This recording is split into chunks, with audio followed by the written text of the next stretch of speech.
Law operates in human consciousness and human affairs only as spiritual law or spiritual things, spiritual realities, are inwardly discerned with an inner faculty.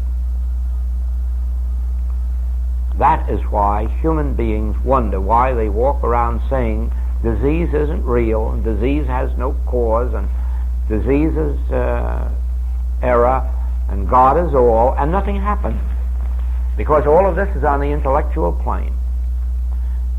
It is just like a person who studies music and never does get beyond the mental realm, and they might be able to turn out a beautiful piece of piano playing or singing, and it leaves you stone cold, because there's nothing there but mechanical perfection.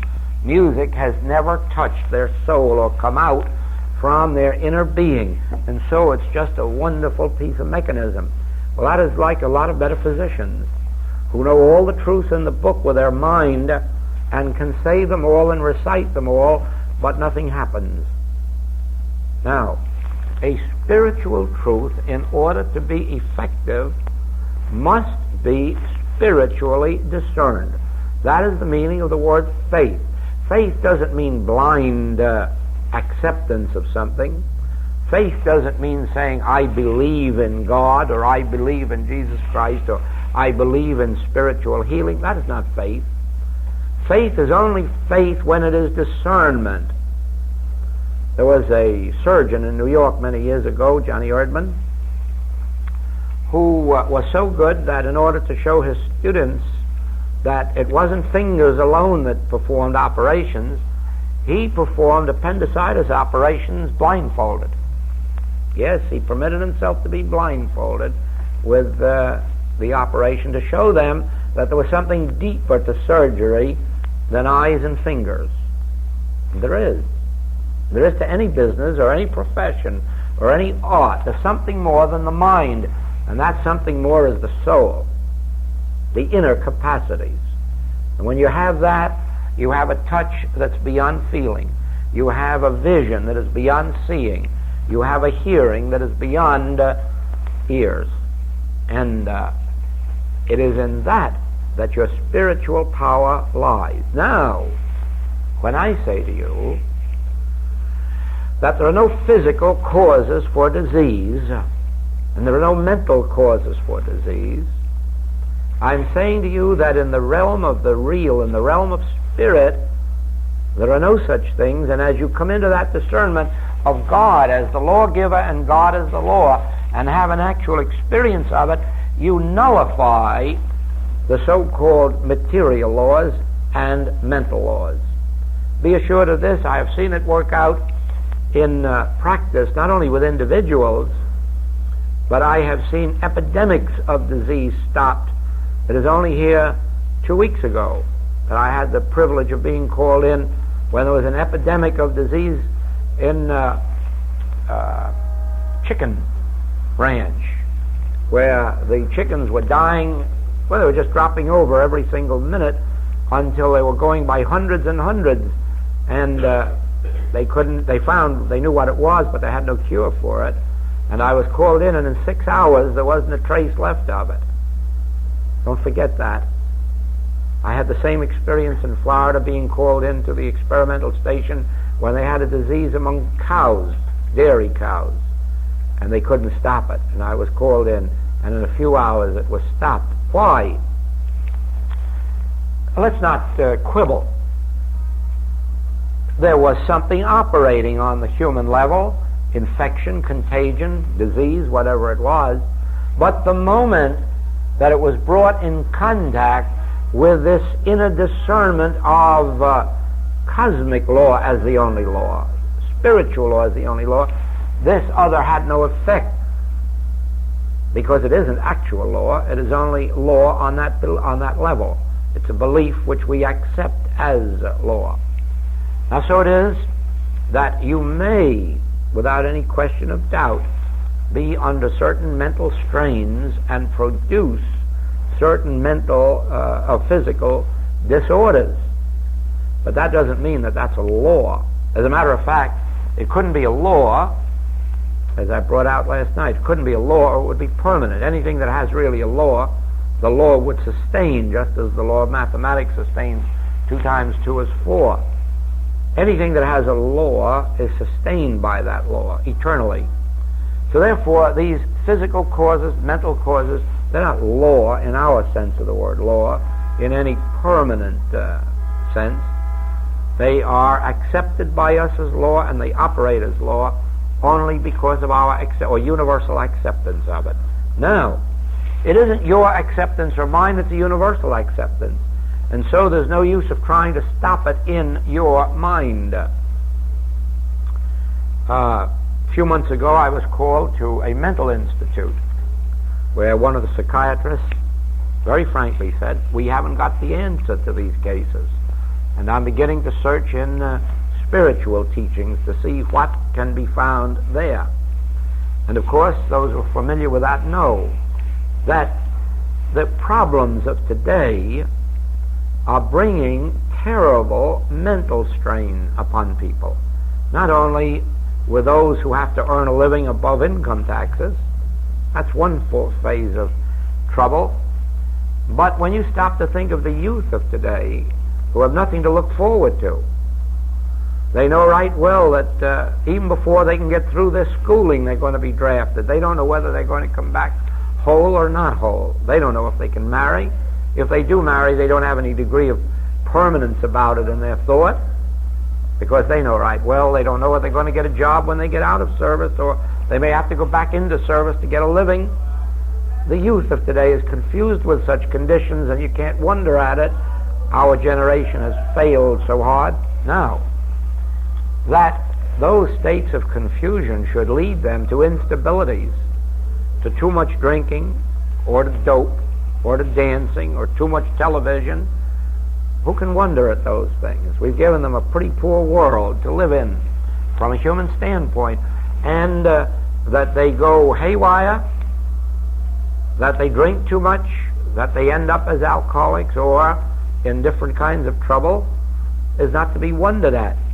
But the point is that when you are brought to those cases for treatment, if you were to look at those appearances and say, yes, but there's nothing can be done about it, because we can't give them a better world, then you are the blind leading the blind. There is a way, though, to help them, and that is in proportion as you catch a glimpse of this spiritual law as the all law and only law, you find their whole natures beginning to respond to spiritual impulses, and their lives change. You can't do it from the outer. You can't say to them, stop worrying. You can't say to them, stop drinking. If they had the capacity to stop, they would. You can't say to them that you should have hope. You've got nothing to give them hope with.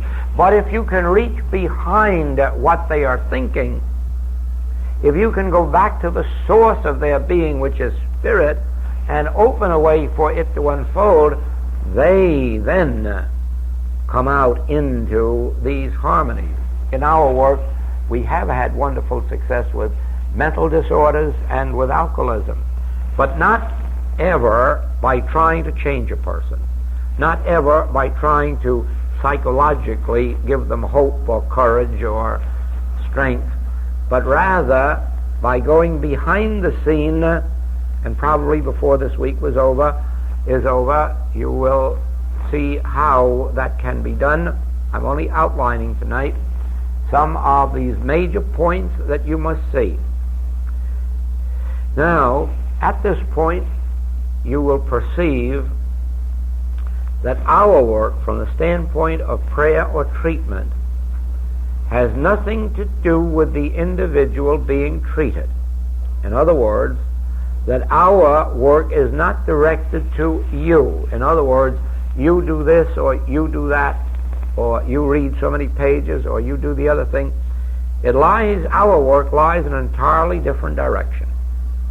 It lies in going within our own being and resolving the appearance within ourselves, so that the degree of our realization becomes evident in the experience of our patient. That is one of the points that we will take up in greater detail as this week unfolds. For the present, let me make it clear to you that this work is not a reaching into a human being's life and trying through any human means, either physical or mental, to change them, improve them, heal them, correct them. This is a work that has its foundation in the spiritual realm and is operative not only in the human world, animal world, vegetable world, mineral world. The Master showed the effectiveness of this in raising the dead. Now, you know, he couldn't say to a corpse, Lazarus, come forth. He couldn't have said to Jairus' daughter, arise. You can't do that to a corpse. There's nothing there to respond to it. He had to get beyond that which was visible and tangible into the soul of the individual, and then it could come forth and pick up the body. First it would pick up the mind, and then it would pick up the body. So it is with us. You cannot reform a person from the outside, either physically or mentally. As a matter of fact, we who have had human faults and failures and failings in our lives can testify to the fact that we'd love to be better. The good that we would, we do not, and the evil that we would not, that we do, in spite of the fact that we'd like to do good. And humanly, we cannot, by repression or suppression, or by willpower, overcome the failings of our humanhood. Even simple things like smoking. Try, those who are addicted to it, try to get rid of smoking by willpower. See how few have ever achieved it. And those few can't guarantee that it will be a permanent thing. But how simple it is with smoking and with drinking. Once the spirit has been touched, to see how these things dissolve and leave us. And so that brings us to the third point of importance, and that is prayer. Prayer with its subheading of treatment. You see, everything that we accomplish through prayer or treatment, or prayer and treatment. And so the nature of prayer and treatment must be understood. They are not synonymous. They are two different degrees, probably, of the same idea. But treatment, metaphysical treatment, is something that takes place in the mental realm. It is a knowing of the truth, a conscious knowing of the truth that takes place within us. It is something that we either declare or think or write based on certain principles that we have learned and that we know with our mind. But as I've brought out, that is not the healing agency. The purpose of treatment is not to heal anyone, because it won't do it. It won't reform them, it won't change them. Treatment will lift us. That's why treatment is never directed at a patient. A treatment is only directed at ourselves. And the treatment, the mental process of knowing the truth, the mental process of declaring the principles, that's not for the patient's benefit, and it's not for God's benefit, because you can't influence God. It is to lift ourselves above the realm of the mental to where we can be receptive and responsive to the spiritual impulse. In other words, as a human being, I have no access to God. The things of God are foolishness with man, and man whose breath is in his nostril never will become aware of God. But I do have access to some what we call truths of being. They're spiritual truths, but I only know them mentally. And so, in my period of treatment, I can mentally declare the principle of God as the only cause, the principle of God's law as the only law, the principle that God's substance is the only substance, the principle that the soul of God is individual soul, that the mind of God is individual mind, that there is but one consciousness, and that's God. And it's universal, and it's spiritual, and it's eternal and immortal, and nothing from without can enter that consciousness to defile or make a lie. I can rehearse mentally these great truths about God and God's kingdom and God's universe, and thereby keep lifting myself and lifting myself and lifting myself until I come to the end of speech and thought, until I come to a place where there's nothing left for me to say and nothing left for me to think. Now I enter the atmosphere of prayer. Now is where I sit back and say, Father, I've had my say, now it's your turn. Speak, Lord, thy servant heareth. Now I sit back,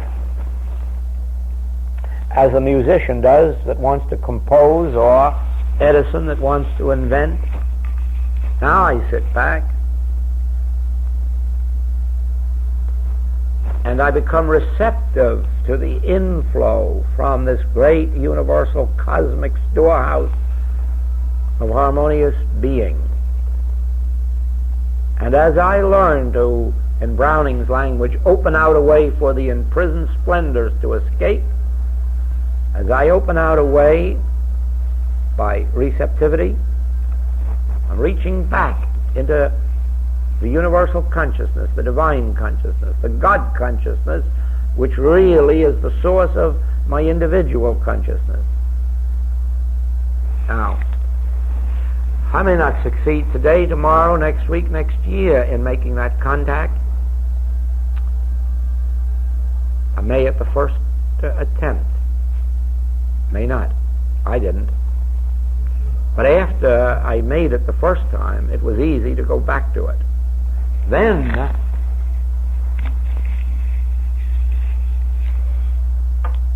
I'm back here now in an atmosphere of prayer. You might also call it communion. There is now a communion between the individual consciousness and its infinite source. There's not two there, there's just one, but the big Father is way back there, and I, the Son, can do all things through this Father, this universal, coming into individual expression. Then, as it comes, it says, Thou art my beloved Son. Or it says, I will never leave you nor forsake you. Or it says, I am the only law. Matter of fact, upstairs I was meditating for our class tonight. I never want to come on a platform unless God gives me some kind of a sign or signal that He's with me, because I'd have nothing to give you. It is only as I know for sure that the connection is well established that I want to come in. And so as I sat there and prayed hard, when I mean prayed hard, Father, come on, we've got to be one tonight, don't leave me. Then all of a sudden out of the blue it said Isaiah 46:9. You may not know what that is, I didn't. So I had to open the Bible. And it says, Remember the former things of old, for I am God and there is none else. I am God and there is none like me. And I said, thank you, Father, I'll go down there and let you be God. I don't have to worry. As long as you're God, our class is going to be well taken care of. That's all right with me. It had come in, you see, I am God and there's none else, there's none beside me, so you don't have to worry about anything. Don't play God. Just get down there and open your mouth and let me come through. Now, that is prayer and that is answered prayer. You heard me say before, there's no such thing as unanswered prayer. No. There are lots of treatments that don't work. There are lots of healings that don't take place because we don't get into the depth of prayer. We don't get into that communion where God speaks. When we do, something usually happens. When it doesn't, there are things at work that at that particular moment cannot be brought into alignment with that thing. The Master referred to some of those when he said, "Neither do I condemn you, but go and sin no more, lest a worse thing come upon you." In other words, you can get all of the healings you want, but if there isn't some change of consciousness within you, you go right back to the old way of thinking and believing, and the same old penalties will come upon you.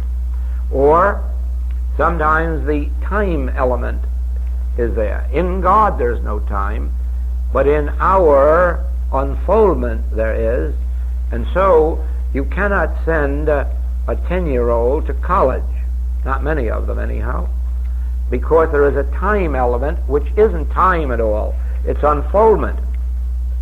They cannot be ready for college until there has been a sufficient unfoldment within them that will make the college subjects intelligible to them.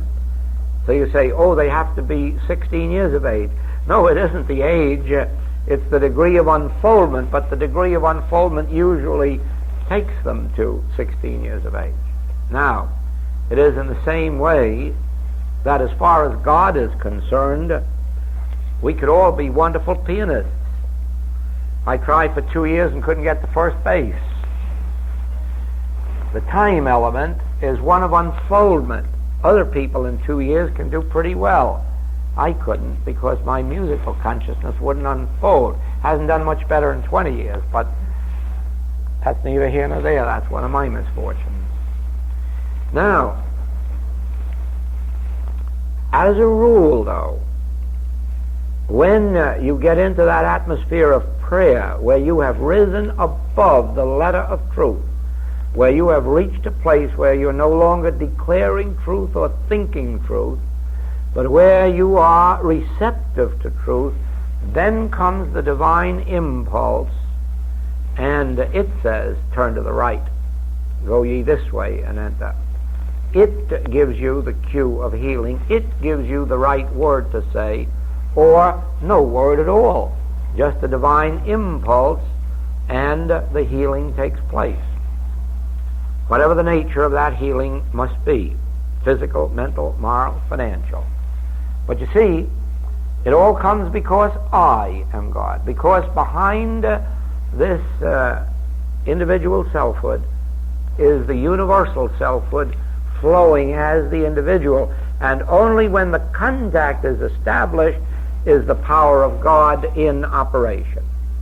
As humans, we are cut off from it. The mind cuts us off. The word I cuts us off. We say, I can do this or I can't do that. I know this or I don't know this. And so that word I cuts us off from our source.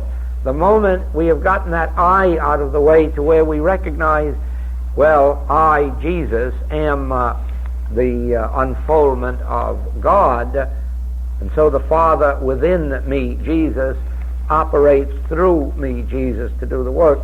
So then we come to that same place where we say, I, Joel, can do nothing.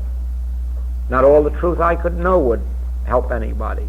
Not all the thoughts I could think, not all the good thoughts I could think about them would help them, and all the evil thoughts I could think about them wouldn't hurt them. But the moment I can think no thoughts and can let the flow come through, then God itself touches you. That's where the healing comes. I have been the instrument only through which the universal flow has become individualized. Then any individual with that has the whole power and presence of the Godhead bodily in proportion to their clarity. In other words, in proportion to their transparency, the clearness with which they're enabled to get away from thoughts and things and come through. Now, the more you know of treatment, the more you know of the correct letter of truth, and by that I mean the more you get back, even intellectually, to knowing that God is the only lawgiver, and therefore God is the only law, God is the only substance, the only cause, therefore good is the only effect. The more you get back to those basic principles, and the more you know of them, and the more you can realize them, declare them, think them,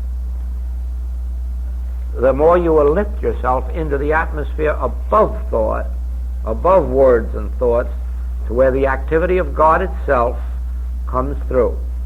But in the early stages, remember, it is necessary to know the truth. It is necessary to know as much of the truth as you can. It is necessary to know the truth accurately, not declare it correctly one day, not say one day God is the only cause, and then the next day say, I wonder what sin I'm committing that's bringing this on. Now you're setting up a conflict within yourself. If one day you have God as the only cause and the next day you have sin as the cause, or ignorance or fear as the cause, you're just setting up a conflict within yourself. You must understand a principle and adhere to it. When you're told, call no man your father on earth, it doesn't mean you're to disrespect your human parents, but it does mean that somewhere inside of you, you realize that spirit is a creative principle, and that is the causative principle of your being, and that is the only causative principle, and therefore only that which emanates from that causative principle can appear in effect. Now, the appearances may not testify to that, but that is why you're learning this truth. And as you hold that in your consciousness, since God is Spirit and God is the Father, God is the only causative principle, all that can take place in me is an emanation of that perfect spiritual cause. As you maintain that, even mentally, intellectually within you, eventually you rise to where it becomes faith or spiritual discernment. Then it becomes a law unto you, and you go forth free. Now remember this. It says that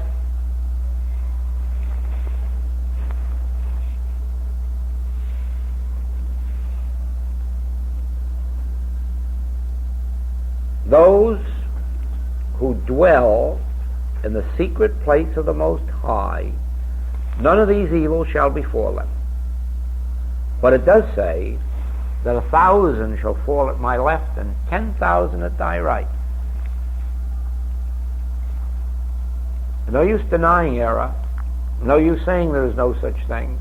Because there you have it in Scripture. 1,000 shall fall here, 10,000 shall fall here, who are not living, dwelling in this truth, in this spiritual truth. The Master says the self-same thing in the 15th chapter of John. It's very clear, very clear. Gives you the same thing, just uses a few different words, but the same idea. Abide in me and I in you. As the branch cannot bear fruit of itself except it abide in the vine, no more can ye. You can't do it. You can't live to yourself. I am the vine and ye are the branches. He that abideth in me and I in him, the same bringeth forth much fruit. If ye abide in me, and my words abide in you, ye shall ask what you will, and it shall be done unto you. You see, again, if you live in the secret place of the Most High, you are under the life, government, and guidance of this cosmic law. If you cut yourself off from it and start to have God's many idols, start to fear dollars out here or love them, start to fear things out here or love them, start to make unto you creatures to worship, you're cutting yourself off from this infinite invisible. And then you'll be the withered branch. You might live 80 years and 10, and you might not. You might live them healthily, and you might not. human life is a matter of luck, accident, chance. There's no such thing as law in the human world. A doctor could get you 100% healthy tomorrow and you could come back to him dying the next day. He can't help that. He can't do anything about it either.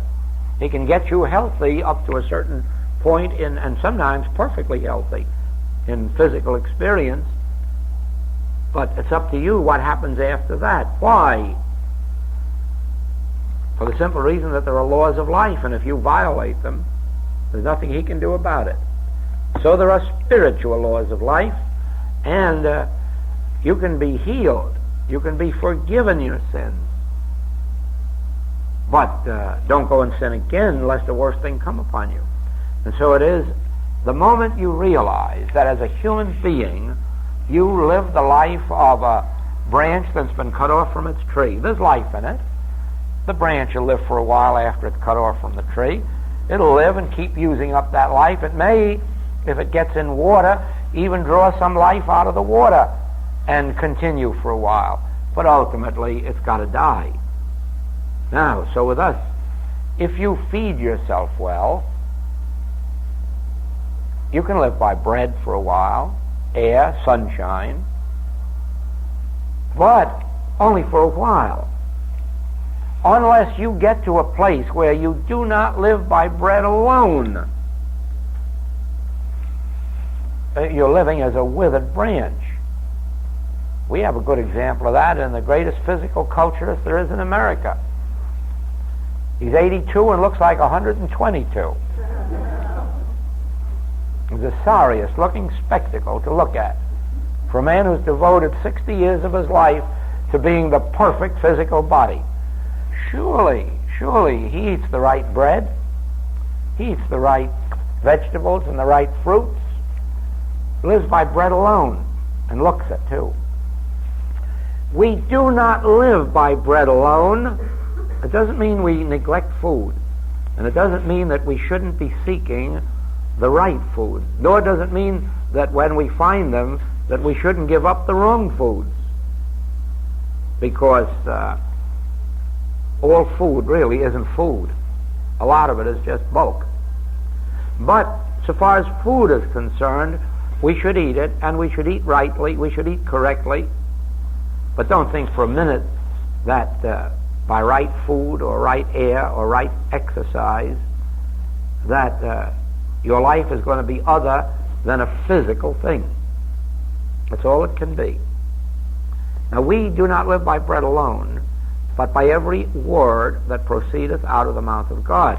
If you abide in me, and let my words, the word of God, abide in you, let this truth abide in you, then you'll find not only that the Spirit itself gives you life and life eternal, but the Spirit itself acts upon the food you eat and makes them nourish you even to a greater extent than they would in and of themselves.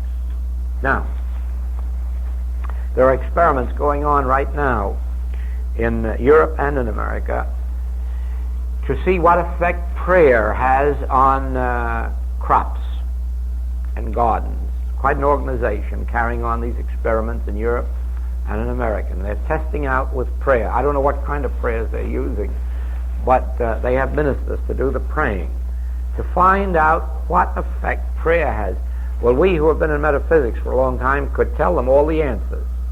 It has a wonderful effect. We can make 2 blades of grass grow where one grew before. We can make any kind of a crop be 20, 25, 30% greater without the addition of one outer form of fertilizer or food, merely by prayer.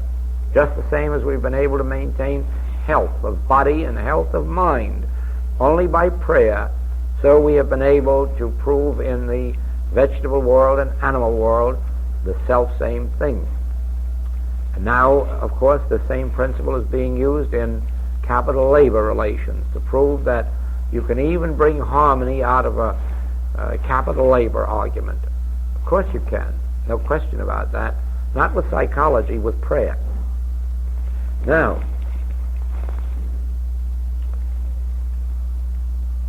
To those who live in the secret place of the Most High, that means who live in this consciousness of God's allness, God's being, to those who abide in the word of truth, who let the word abide in their consciousness, Paul over here in the 8th chapter of Romans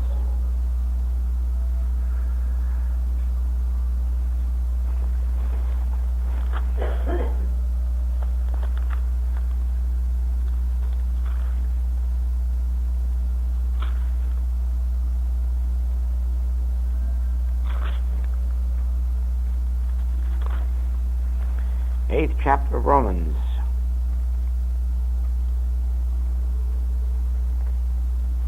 For they that are after the flesh do mind the things of the flesh, but they that are after the Spirit, the things of the Spirit. For to be carnally minded is death, but to be spiritually minded is life and peace. Of course, religion has interpreted that to mean for to be carnally minded, something of a sensual or lustful nature, and it doesn't mean that at all. It means actually and he brings it out here in the same chapter, what it really means is that if you sow to the flesh, you will reap corruption. In other words, if you live only by bread, if you live only to the physical needs and mental needs, then you are on the way to death. But to be spiritually minded is life and peace, because the carnal mind, the human mind, the mortal mind, the material mind, is enmity against God. For it is not subject to the law of God, neither indeed can be. And so it is. The materially minded man or woman, in the degree of that material mindedness, is cut off from God and from the influence of the Spirit. And they don't realize that it is disobedience to a cosmic law. Now, this is the secret of cosmic law. Cosmic law is love. Love is the fulfilling of the law. And when you understand the nature of love, you will know what to be obedient to. And then you will be consciously one with all the forces of spirit, of the cosmic mind, of the cosmic law, of the cosmic consciousness, but only through love. And I'm not talking about sentiment or emotion. Love. We will take up love as we go on, because there is the only way in which we can come into obedience to the cosmic laws that enable us to say that none of these evils shall come nigh my dwelling place, because I live in the secret place of the Most High. I live and move and have my being in God. I do not live by bread alone, but by love, by spirit, by my divine nature, by the divine in my nature. And so we read, but ye are not in the flesh, but in the Spirit, if so be that the Spirit of God dwell in you. What is the Spirit of God? He told us love is the fulfilling of the law. Love. Love one another. Love me. Love my commandments. Love your fellow man even as I have loved you. Love thy neighbor as thyself. Love the Lord thy God with all thy heart, with all thy soul, with all thy mind. Love. You can know whether you're in obedience to cosmic law. Are you loving God or seeking God for the demonstration's sake? Are you seeking God merely for the God contact and experience, or merely because God is a means to getting a healing? You can tell whether you have cosmic law working with you. What is the degree of your love to your fellow man? There is where our psychologist friends and psychosomatic friends have rightness on their side. In the human picture, if you are bearing hatreds, enmities, jealousies, you're upsetting the whole apple cart of your mind and of your body. It isn't law, no, it isn't law and it isn't cause, except while you are on that level of life. Then it becomes a law unto you. And then they have the hard time to get that hate, enmity, jealousy out of you. They know what it's doing it to you, but they don't know how to get it out of you. That's been the tough part of it. We know what it is, but we don't know how to get it out. Because telling a person to be more loving, kind, generous isn't going to make him so. It can only come when a love of God has developed in man. And that's why it's an unfortunate thing to see how many people are condemned to their ills and can't help themselves, because you can't automatically generate a love of God in your heart until your time has come. There does come a time in the experience of every individual when a love of God develops, not merely a fear of God. I don't mean that thing that happens to people when they pass 50 and start in to wonder how soon their time has come and they're going to take up a little religion. I don't mean that kind of love of God.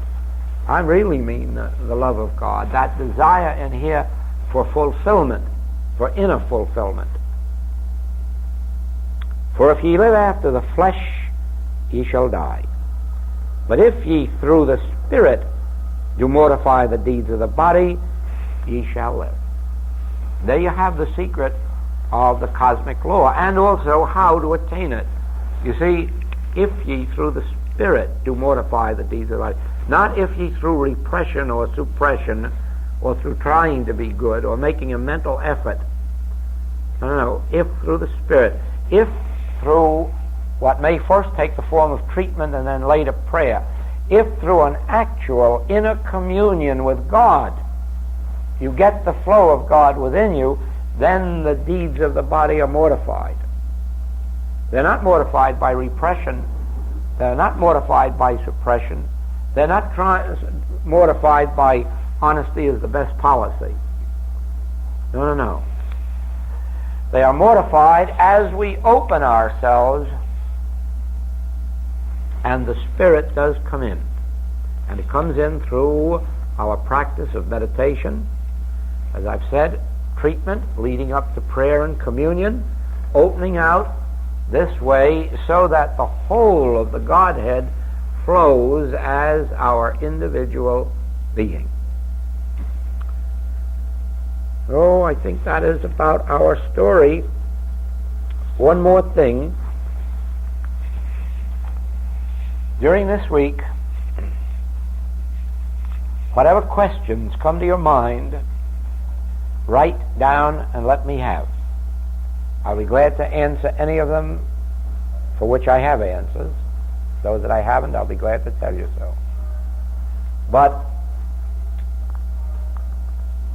so as to keep the atmosphere of our room the way it is, we do not have any discussions or open periods, but feel free to write out as many questions or all of the questions that you like, and I'll do the best with them for you based on experience and revelation.